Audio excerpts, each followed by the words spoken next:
Hi gas welcome back to our channel Govinda cricket. తల్లి గర్భంలోనే fix అయ్యా అంటున్న స్మృతి మందాన ఏ విషయంలోనే తెలుసా? భారత మహిళా జట్టు స్టార్ ప్లేయర్ స్మృతి మందాన క్రికెట్ లవర్స్కి అందరికీ తెలుసు. స్టైలిష్ షాట్లతో పరుగుల వరద పారిస్తూ గత కొన్నేళ్లుగా టీమిండియా విజయాల్లో కీలక పాత్ర పోషిస్తుంది. ఇటీవల ఇంగ్లాండ్, ఆస్ట్రేలియాపై భారత టెస్టు విజయాల్లో స్మృతిదే ప్రధాన పాత్ర. అయితే బిగ్ బి అమితాబ్ బచ్చన్ నిర్వహించే ఫేమస్ ప్రోగ్రామ్ కౌను బనేగా కరోడ్పతికి స్మృతి మందాన వెళ్ళింది. తాను క్రికెటర్గా కావడానికి గల కారణాలు వివరించింది. అలాగే రైట్ హ్యాండర్ అయిన తాను లెఫ్ట్ హ్యాండర్గా ఎలా మారిందనేది ఆసక్తికర విషయాల ప్రోగ్రాంలో పంచుకుంది. మా నాన్న, నా సోదరుడు క్రికెటర్లు.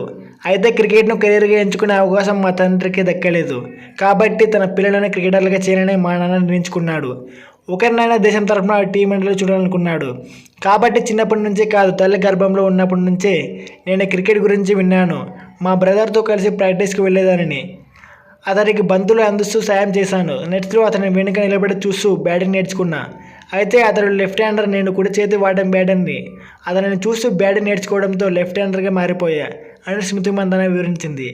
ఈ షోలో స్మృతితో పాటు టీమిండియా యువ వికెట్ కీపర్ ఇషాన్ కిషన్ కూడా పాల్గొన్నాడు. దక్షిణాఫ్రికా పర్యటనకు వెళ్లిన అతను వ్యక్తిగత కారణాలతో భారత్కు తిరిగి వచ్చేసిన సంగతి తెలిసిందే. షోలో సుమన్ గిల్తో ఉన్న అనుబంధం గురించి ఇషాన్ కిషన్ వివరించాడు.